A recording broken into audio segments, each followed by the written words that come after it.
Olá, meus pequenos. Estão se cuidando, se protegendo contra o coronavírus. Olha só, não tá fácil para ninguém, hein? Infelizmente, as pessoas estão começando a morrer. É triste para as famílias, é triste para todo mundo. A quantidade de casos tem se aumentado, né? Mas isso significa que está mais próximo do pico, né? Então, logo, logo isso tudo vai passar. Nessa aula de geografia de hoje, vamos aprender aí sobre os elementos naturais e culturais africanos. Na aula passada aprendemos sobre os elementos indígenas. Já hoje vamos entender um pouco mais aí sobre a cultura dos africanos, né? Esse povo tão diferente. A África sempre foi um continente com grande diversidade étnica e cultural. Até os dias atuais é possível encontrar aldeias que ainda mantêm em sua cultura tradições bastante antigas. Então, todo esse conjunto de tradições, todo esse conjunto de costumes, né, isso se tornaram então a identidade do povo africano. Observe essas imagens aqui abaixo, os batuques, as vestimentas, as pinturas, os artesanatos, a maioria deles feitos até à mão, baseado nas suas crenças, baseado no que eles acreditam. Então, tudo isso se tornou a identidade da África. Apesar desse continente apresentar muita diversidade étnica, né? Isso, diversas pessoas diferentes, diversas culturas. Eu falei para vocês sobre essas aldeias que até hoje, né, elas mantêm ainda costumes antigos. E olha só, grande parte das construções nessas aldeias é feita com argila, madeira e cobertura de palha, ou seja, aqueles materiais naturais, né, isso encontrados na natureza, coisas que eles podem encontrar ali ao redor daquele ambiente em que eles estão inseridos. Então utilizam ali tudo o que é necessário e natural para construir então as suas moradias, os seus refúgios, né, isso, os seus abrigos. Observe aqui embaixo, não é isso? Algumas parecem até ocas, outras aqui também, ó, as palhas, as paredes de madeira, de barro, entre outras construções, sempre semelhantes, utilizando então os recursos naturais, as coisas da natureza. Apesar de ainda, né, coexistirem com outras cidades maiores, com civilizações muito maiores, a África ela se comporta dessa maneira. Se nós formos buscar aí na história da humanidade, os primeiros habitantes surgiram na África. Paramos para pensar que a África deveria ser o continente mais desenvolvido, né? Isso, já que também é o mais antigo. Mas eles preferem, assim, dessa maneira, manter todas as culturas, manter suas tradições, porque se tornou parte deles. Olha só, assim como os indígenas que nós estudamos, os africanos eles também fazem uma divisão do trabalho, aquela divisão acirrada que todos seguem. Estou me referindo àquelas aldeias que ainda mantêm as suas tradições. Os homens eles cuidam para prover a alimentação da família através da caça, o que acaba sendo motivo de orgulho para os caçadores africanos. Então, aquele homem que ele tem ali a sua jornada diária, né? Isso, ele sai para caçar, ele adentra nas florestas, orgulhoso, sabendo que tem pessoas que dependem dele, né? Isso, filhos, esposa, que precisam daquele alimento para sobreviver. E quando ele adquire aquele alimento, aquela caça, ele se sente realizado, ele se sente feliz, aquele homem capaz de cuidar de outras pessoas. Então, se torna então motivo de orgulho para os africanos. E os homens também, eles atuam na defesa, né? Caso haja algum conflito, eles estão sempre na linha de frente para defender essas aldeias, estão ali para batalhar pelo seu povo. E já as mulheres, elas preparam a alimentação, né? Isso, essa caça que os homens eles trazem, são as mulheres que cozinham, são elas que preparam e também cuidam da casa e das crianças. É semelhante, não é isso, a dos indígenas, que nós estudamos na nossa aula passada, mas é um pouco diferente. Comer para os africanos é um momento de alegria e diversão. Gente, observem aqui essas coisas que eu trouxe para vocês. Alguns ingredientes do cardápio africano podem ser um pouco diferentes, podem ser um pouco estranhos para nós, mas para eles não são. Olha só, elefante, eles comem também o hipopótamo, diversos animais que podem ser caçados na natureza, eles comem girafa, javali, búfalo, bode, carneiro, lebre, tatu, largata, aves, cães, entre outros animais. Não é isso? Não são todos os africanos que se alimentam dessa maneira, mas alguns ainda mantêm ali, como eu já falei, as tradições, as caças, mantêm o ritmo de vida e toda aquela situação em que eles preferem viver. Sobre as expressões culturais. Em todas as aldeias, durante as mais variadas formas de expressões culturais, a música e a dança estão sempre presentes, seja para crenças, lamentos, zoadas, etc. Então, os africanos eles se expressam muito dessa maneira, através da dança. É através da dança que eles vão expressar ali seus sentimentos, sejam eles bons, sejam eles ruins. Né? Isso apresentam também a dança em um momento religioso, para expressar adoração, né? Isso para dizer que estão prostrados, estão à disposição das entidades em que eles acreditam, ou somente para fazer uma zoada, quando querem festejar algo, quando querem então comemorar algo que aconteceu. O que eles fazem? Eles fazem batuques, eles se remexem, as danças sempre são muito animadas. E se pararmos para pensar, as músicas que herdamos desses povos africanos que estão aqui no nosso país, no Brasil, são sempre voltadas a danças animadas, que nos levam a balançar, que nos levam a chacoalhar e muito rápido. Então, essa aí já é mais uma marca africana, né? Isso, aquela alegria, aquela energia que eles podem passar para as outras pessoas através da dança. Religiosidade africana. A religiosidade nessas aldeias, que eu já falei que mantém as suas culturas até hoje, sempre esteve voltada para uma figura, uma pessoa, na qual eles denominavam de griot. Essa pessoa chamada griot era o responsável por práticas mágico-religiosas. Então é como se fosse ali um líder, né? Isso para eles, em diversas aldeias, além de ser um importante agente cultural. Então as pessoas seguiam esse homem porque através dele coisas mágicas aconteciam, e para esses povos africanos, tudo isso, né, isso faz parte da sua religiosidade. A vida nas aldeias africanas está muito ligada aos ciclos da natureza. Aparentemente, também podemos observar isso nos índios. Assim como eles utilizam recursos da natureza para construir as suas moradias, eles também dão uma maneira de repor tudo o que eles retiram da natureza. Eles só retiram aquilo que eles precisam para sobreviver, como a caça, para se alimentar, né? Isso para também o couro dos animais para se vestir, entre outras coisas.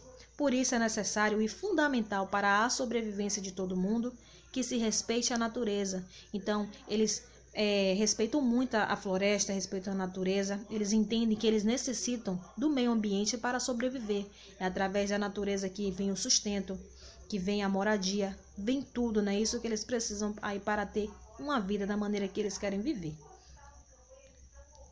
Essa aqui foi a nossa aula de geografia, meus amores. Trouxe um pouco para vocês aqui sobre a cultura africana, tá? Vamos dar procedimento aqui, mas antes eu quero deixar um recadinho para vocês que eu não posso deixar de dar esse recadinho, né? De proteção contra o coronavírus, tá? Beijão. Gente, então, o recado que eu trouxe para vocês aqui é uma coisa importantíssima. Além de você utilizar máscara, o que você precisa saber?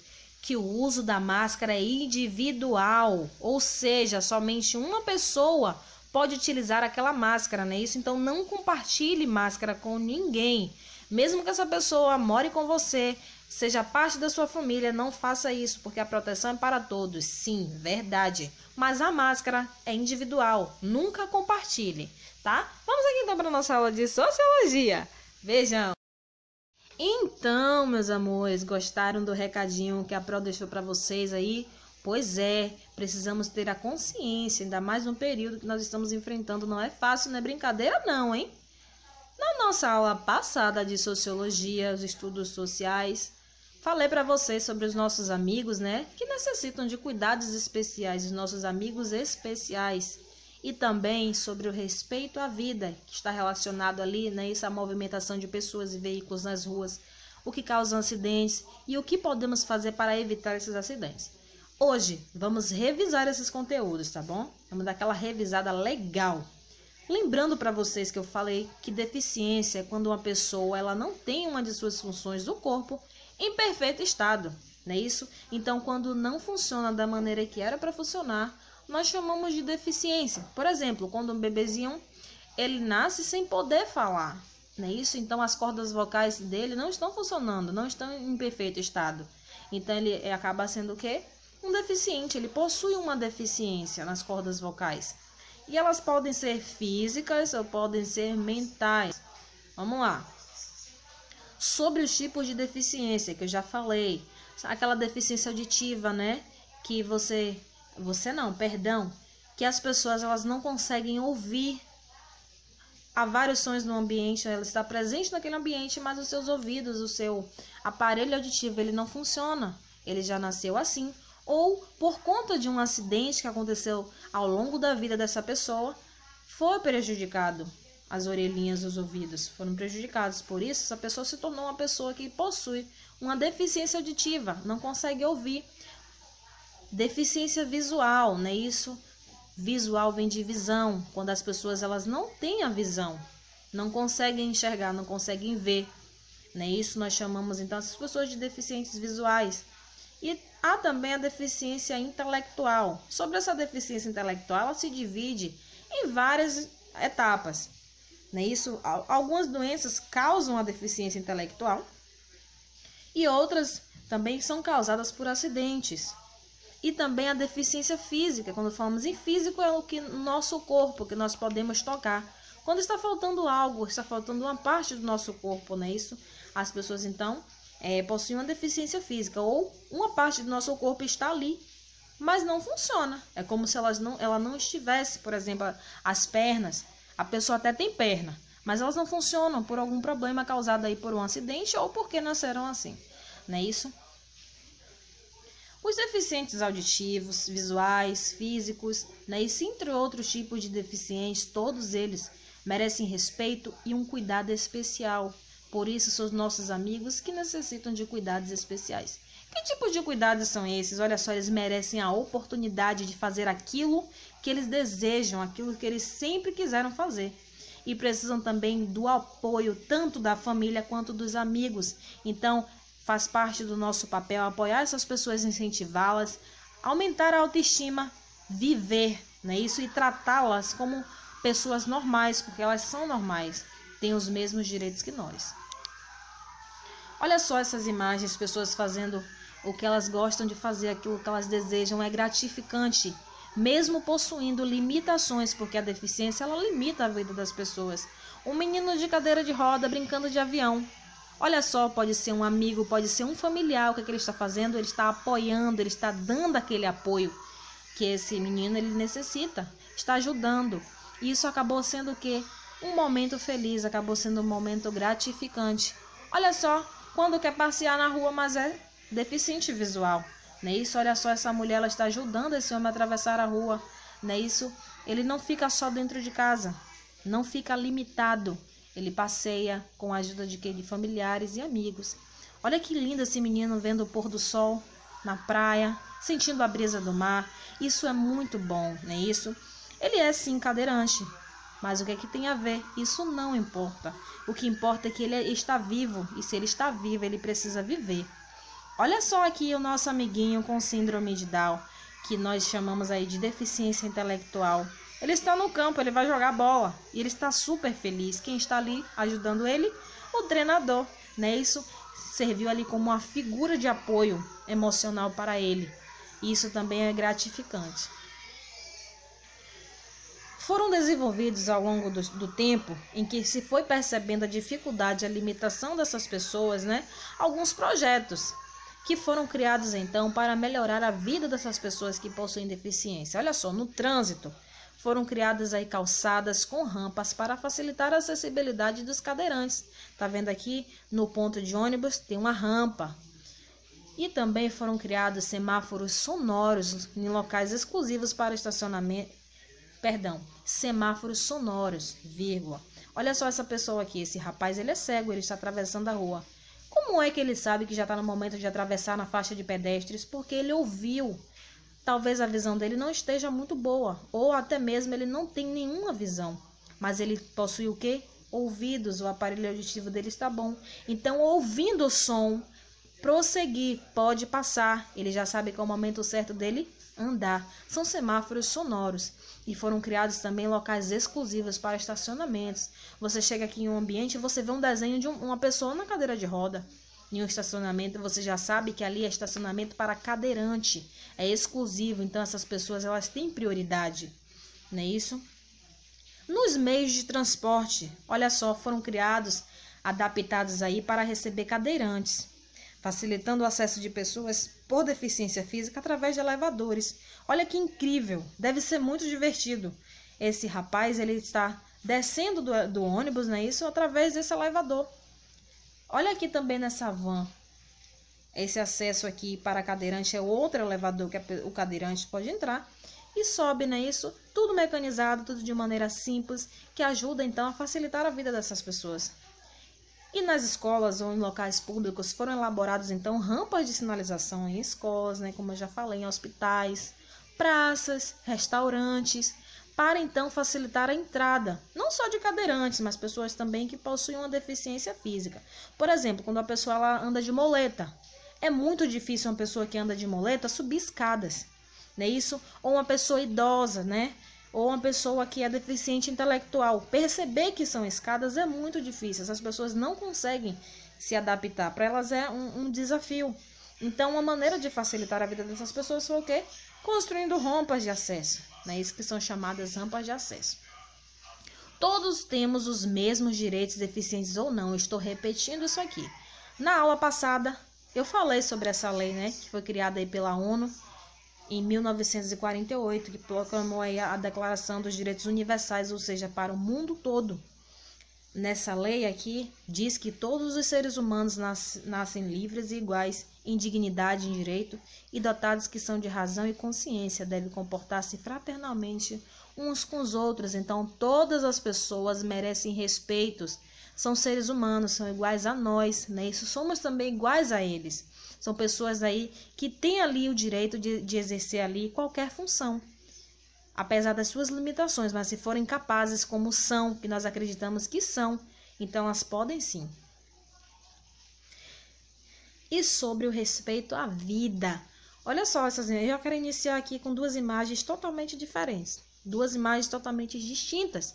Uma, os veículos estão respeitando os pedestres que estão passando ali pela faixa de pedestres, claro, obedecendo também e respeitando o semáforo, que é uma das sinalizações do trânsito. E na outra imagem aqui, essa triste cena de acidente, paramédicos do SAMU estão socorrendo esse motorista, essa pessoa aqui que estava à frente desse veículo. E olha só, o que eu quero dizer para vocês é que se for haver respeito, não vai haver acidente. O acidente só vai acontecer se não houver respeito no trânsito. Eu sei que vocês precisam aprender sobre isso porque vocês têm um sonho. Vocês no futuro querem ter um veículo, querem ter um carro, né? Isso é um carro de vocês.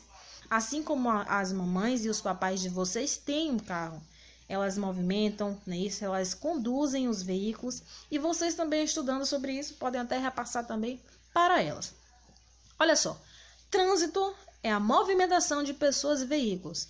Essa é a definição de trânsito. Em qualquer ambiente que você vê que há movimentação de pessoas, a movimentação de veículos, nós determinamos então de trânsito.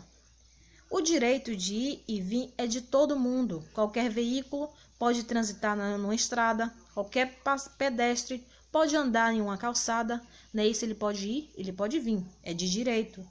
A rua, como todo mundo fala, é pública, então é para todos. Mas, para que esse trânsito de pessoas e veículos funcione de maneira correta, sem riscos à vida do cidadão, como nós vimos aqui, ó, o acidente, não é isso? Para que não ocorra isso, é necessário seguir algumas regras de organização, pois o trânsito ele é coisa séria. A partir do momento ali que a pessoa não respeita, ela está sofrendo um grave risco, não é isso? E em questão de segundos, uma pessoa que está viva agora, daqui a pouquinho não pode estar mais, não é isso? Então vamos ter a consciência. Como eu já falei, ó, regras no trânsito. Para facilitar o entendimento no trânsito, que são muitas regras, são necessárias algumas, né? Isso, algumas regras, tanto para o motorista quanto para o pedestre. E ter sempre a consciência de que não devemos fazer com os outros aquilo que não gostaríamos que fizessem conosco. Vamos então conhecer aqui algumas dessas regras que eu gosto mais de chamar de deveres, coisas que nós devemos fazer como cidadãos conscientes. Para o motorista, diminuir a velocidade do veículo e parar quando houver pedestres sobre a faixa de segurança. E o farol também está o quê? No vermelho, indicando que ele precisa parar, porque os pedestres irão passar. Então aí é uma das regras aplicadas para os motoristas, as pessoas que conduzem esses veículos. Devem também estar bastante atentos a todos os movimentos no trânsito. Quando as pessoas elas aprendem aí a dirigir para tirar as suas carteiras, o professor ele sempre fala sobre isso. Esteja sempre atento a todos os lados, atento ali também ao retrovisor, o que está na sua frente, atento a tudo, qualquer movimento. Então isso daí já vai ser mais uma regra aplicada então para os motoristas. Respeitar as leis de trânsito e obedecer às sinalizações. É um dos termos para que a pessoa ela possa dirigir. Porque caso as pessoas não respeitem as leis, o Departamento de Trânsito, que é o DETRAN, pode então retificar a carteira dessas pessoas. Sabiam disso? Pois é, e elas não têm mais o direito de conduzir nenhum tipo de veículo. Então é necessário respeitar, né, essas leis de trânsito para se mostrar então que é apto para estar dirigindo. É uma das regras.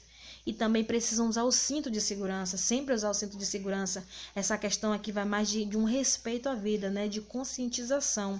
Não só a vida dele, mas a vida de outras pessoas também, né? E levar as crianças no banco de trás com o cinto de segurança, é o local mais seguro do carro. Já para o pedestre são pessoas que andam pelas ruas.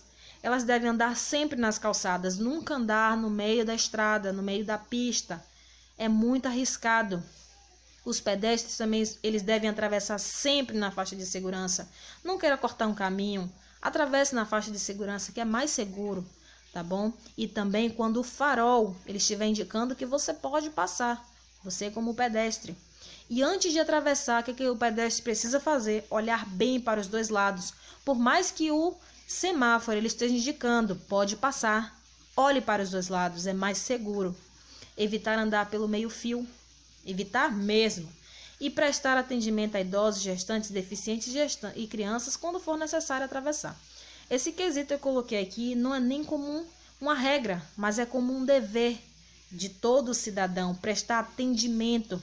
Sabia que a pessoa também pode ser processada por omitir ajuda? Pois é, quando você pode ajudar e você se recusa. Mas isso não é como uma ameaça, tá? É só uma maneira de você pensar, refletir sobre a situação. Imaginar que também poderia ser um parente seu, né? Isso ou até um amigo, então você deve sim ajudar. E para o passageiro, aquela pessoa que está ali sendo levada pelo condutor, que estão em veículos coletivos ou até mesmo em veículos pessoais, né? Isso é uma van, um carro pequeno, moto não, perdão, veículos. O que elas devem fazer? Evitar colocar o braço do lado de fora das janelas dos veículos. Também na moto, o que o passageiro precisa fazer? Utilizar sempre o capacete, porque esse capacete ele vai representar uma segurança. Entrar no veículo apenas quando estiver parado. É muito perigoso você tentar entrar quando o veículo está andando, até mesmo por uma brincadeira. Utilizar sempre o cinto de segurança, isso é muito importante para todos. E esperar o embarque na calçada para poder sair do veículo, não é isso? E o trânsito, ele possui, claro, uma organização. E para que haja essa organização, é preciso ter algumas sinalizações. E as sinalizações no trânsito, tanto para pedestres, quanto para motoristas. Vamos conhecer aqui, ó. Sinalizações para o pedestre. Essa primeira placa ela aqui, tá vendo que tem um bonequinho andando, está cortado. Sempre quando está cortado, significa que é proibida alguma coisa. E quando você observa bem essa placa, é proibido o quê? Andar pelaquela área. Talvez seja uma área de grande movimentação de carros, de veículos. Então os pedestres não podem estar ali transitando, tanto para lá quanto para cá. Já na segunda placa aí nós temos aqui o quê? Um aviso para a sua segurança, ande na faixa de pedestre. Tá vendo uma placa bem explicativa para que haja a segurança. Na terceira tem aqui o semáforo do pedestre. Eu já cheguei a falar para vocês na aula passada sobre esse semáforo, não foi? Que tem ali o bonequinho vermelho e o bonequinho verde. Quando esse bonequinho vermelho ele acende, você não pode atravessar de maneira nenhuma. Você precisa aguardar os veículos passarem, o semáforo dos veículos fecharem novamente e o semáforo do pedestre acender no verde para você poder seguir. Lembrando que olhando sempre para os dois lados da rua, hein? Logo ali atrás, tá vendo? Tá dizendo assim, só atravesse no verde. Tá vendo? Tem uma placa ali orientativa. E aqui, que símbolo é esse no chão? Essas faixas são chamadas de quê? Faixas de pedestres. Então, É esse símbolo aí no chão, esse desenho que vai indicar o local em que o pedestre ele pode atravessar. É ali onde vai estar também os faróis, não é isso? E a sinalização para os motoristas?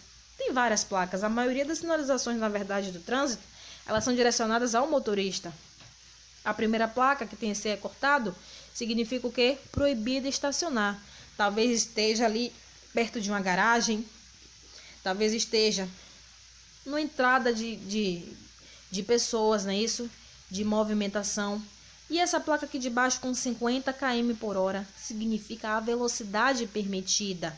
Então, se ele está na estrada e ele vê aquela placa, ele já sabe que ele não pode ultrapassar aquela velocidade ali, porque é o limite permitido, né? Isso a 50 km por hora, ele pode até estar 40, mas ele não pode estar a 60, ele não pode passar. E essa aqui com 2 carros e cortado, olha só, está dizendo que é proibida a ultrapassagem. Ultrapassagem é quando aquele motorista apressadinho, ele não tem paciência de esperar, ele está ali atrás de outro veículo, está com muita pressa, o que é que ele faz? Ele vai direto para outra pista, onde é o sentido contrário, acelera para tentar passar aquele veículo, não é isso? Talvez até vocês saibam muito bem o que é isso nesses joguinhos aí, não é isso, meninos? Nos joguinhos de corrida, pois é. Na sinalização do trânsito isso é proibido, não pode ultrapassar, porque à medida ali que o motorista ele passa para outro sentido contrário, corre o risco de outro carro vir, não é isso? E colidir. E essa placa aqui com a cruz, ela serve tanto para motorista quanto para passageiro. Olha só, essa placa aqui com a cruz significa que logo à frente tem um hospital. A cruz ela sempre representa o que? Ajuda, socorro. E essa daqui do bonequinho mexendo... O que esse bonequinho está mexendo aqui no chão? Pois é, ele está mexendo numa massa. Significa ali que está tendo obra naquele local. Então, prestar bastante atenção quando passar, diminuir a velocidade. Porque naquele lugar ali, ou um pouco mais à frente, está tendo ali a obra. E essa setinha cortada significa que até tem uma rua à esquerda, mas que o motorista não pode entrar nela. Ele tem que ou seguir ou tem que virar para outra direção, porque se ele entrar nessa rua à esquerda, ele estará o quê? No sentido contrário. O que chamamos de quê? Contramão. E a contramão não é permitido, não é isso? Então, essa aqui foi a nossa aula de sociologia. Espero que vocês tenham gostado dessa revisão aqui bacana que eu trouxe para vocês, tá, meus amores? É para vocês aprenderem. Beijo. Eu vou deixar aqui mais um recadinho, viu? Para vocês sobre o coronavírus. E logo em seguida, a nossa última aula de português e o diário. Tchau, meus amores. Beijão. Então, depois dessa aula bacana de sociologia, né? Essa revisão legal, top que eu trouxe para vocês, tem mais um recadinho, tá? Olha só. O uso da máscara de pano não substitui as medidas de prevenção. Não significa que só você está usando aquela máscara ali, né? Vai estar protegido de tudo. É necessário também haver o que? O distanciamento social, que é evitar as aglomerações, ter a etiqueta respiratória, estar sempre ali higienizando a sua máscara, lavando direitinho, né? E também a higienização das mãos, lavando sempre com água e sabão, né? Isso, ou até mesmo com álcool em gel você fazendo uso. Mas o importante é você ter essas medidas, né? Como metas diárias, como obrigações, tá, meus amores? Beijão! Tchau, beijo. Então, gostaram desse recadinho aí? Pois é, continue se protegendo, tá? Se cuidando. Na aula passada de português, além dos substantivos que nós revisamos, aprendemos também sobre as ortografias, não foi? Eu falei para vocês sobre as ortografias, palavras com QU, GU e também sobre o H inicial. Vamos dar aquela revisada agora. Prestem bastante atenção, viu? O QU, olha só, o Q, ele é uma consoante, né? Isso sabemos. E o U, ele é uma vogal. A junção dessas duas letras, a união dessas duas letras em palavras, possuem duas diferentes classificações. Nós podemos dizer que eles são dígrafos quando estão antes das vogais E e I. Lembrando que dígrafo são duas letras que possuem apenas um som, né? Isso, e quando essas duas letras que estão juntas possuem apenas um som, nós só podemos ouvir o som da consoante, o som do Q, porque o som do U acaba não sendo pronunciado. Então, ali falamos duas letras, né, com o som de um. Em palavras, como quebrar. Observe que quando vocês pronunciam a palavra quebrar, vocês não falam quebrar, não é isso? Vocês falam quebrar, apenas o som do que é pronunciado. Duas letras com o som de uma. Observem também que eles vêm antecedendo aqui a vogal E, tá vendo? Quebrar, então quando ele está antes da vogal E, ele possui aí, né, a função de dígrafo. Na palavra queijo, a mesma coisa. Ataque, também. Querosene, a mesma situação. E aqui na palavra quiabo, quando ele está vindo também antes do i, ele também vai ter a função de dígrafo, porque você não pronuncia cuiabo, você pronuncia diretamente quiabo, sabendo que tem a presença de duas letras, mas você só pronuncia uma, né? Esse é o nosso vocabulário. Então ele acaba sendo chamado de dígrafo. A mesma coisa na palavra quilo, na palavra esquentar, esquerdo e esquilo. Eles acabam não sendo dígrafos quando eles estão antes de vogais como A e O. Olha só, em palavras como quadrado, observando atentamente a pronúncia da palavra quadrado, que você ouve tanto o som da letra Q quanto o som da letra U, não é isso? Quadrado, quadrado. Até quando você tenta falar mais rápido a palavra, pensando que não vai aparecer, mas acaba aparecendo. Quadrado. A mesma coisa acontece aqui na palavra aquoso. Olha só quando ele vem aqui antes do O. Aquoso. Eu não falo aquoso, aquoso. Eu falo aquoso. Eu sou obrigada a pronunciar tanto o Q quanto o U. Então, quando os dois sons das duas letras eles ressaem na pronúncia, já não são mais dígrafos. Eu não posso classificar como dígrafo. Isso acontece em quais ocasiões? Quando o QU está antes de A e antes de O. A mesma coisa aqui, ó, na palavra quarto, quarto, quase, quociente, oblíquo, oblíquo, oblíquo, aquário, equestre, esquadra e quantidade. Tá vendo aqui, meus amores? Então, palavrinhas que nós escrevemos no nosso vocabulário, não é isso?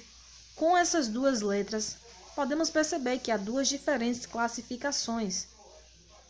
E o GU? O GU é a mesma coisa, também se assemelha aqui à ortografia do QU. Quando ele também está antes das vogais E e I, ele também vai ter a função de dígrafo. Por exemplo, quando eu falo a palavra guerra, eu não falo guerra, eu falo guerra. Tá vendo que o som do U não está ressaindo? E está aqui antes de E. Quando está antes de guitarra, guitarra, piorou. O som do U também não está aparecendo. Também em palavras mangueira, preguiçoso, seguinte, mangue, sangue, Guiana e Guilherme. Tá vendo? Então, em todas essas palavras, o G e o U juntos apresentam a função de dígrafo, porque possuem apenas um som. E palavras com H inicial, olha só, dentre essas ortografias, essa aqui precisa de mais atenção, porque acaba enganando as pessoas. Palavras que possuem um H inicial e nós não percebemos. Por que não percebemos? Olha só, a letra H ela é conhecida como a letra muda, pois na pronúncia das palavras em que ela está inicialmente inserida, ou seja, quando ela está no começo da palavra, o seu som ele não sai. Por exemplo, a palavra habilidade, ela se escreve com H. Você sabia que habilidade se escreve com H? Pois é. Se você não sabia, olha lá, hein? Vamos prestar mais atenção às ortografias, estudar bastante as escritas, porque a palavra habilidade, ela começa com H. A palavra habitante também começa com H. Hambúrguer começa com H. Haver, hemisfério, herbívoro, hesitação, hipócrita. Perceba que não importa a presença do H. Nós sempre começamos pronunciando a outra letra que vem depois do H. Depois do H aqui a gente tem A, não é isso? Habilidade. Depois do H a gente tem E, hemisfério. Se tiver um I depois do H, hipocrisia. Se tiver um O, homem. E assim sucessivamente. Se tiver um U, humus. Tá vendo aí? Então, ele acaba não sendo pronunciado. O H, ele se torna então uma letra muda. Prestem atenção, hein, meus amores. Essa foi a nossa ortografia, revisão aí de ortografia, já que estamos trabalhando com redação, estamos trabalhando aí com produção aí, não é isso? De redações descritivas, vocês precisam então melhorar a escrita, se aprimorarem cada vez mais. Vou deixar aqui para vocês o diário, tá?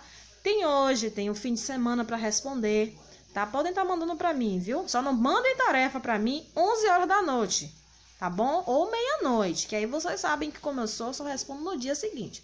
Mas até umas 10 horas a Pro tá ali de pontão, tá? Podem mandar. Então, livro de geografia, página 46, 47 e 48. Livro de ética, que é aquele mesmo livro de sociologia, tá? O livro de ética é aquele roxo, cidadania, moral e ética. Página 35, 36, 51, 52, 53 e 54. Não reclama, tá? Porque são tarefinhas fáceis, rápidas de vocês fazerem, entenderem. E quanto mais tarefa, melhor para o aprendizado de vocês, meus amores. E livro de português, página 69. Quem ainda não enviou para mim o vídeo da redação e a foto da redação, estou aguardando ainda, viu? Beijão, até a próxima, para semana que vem.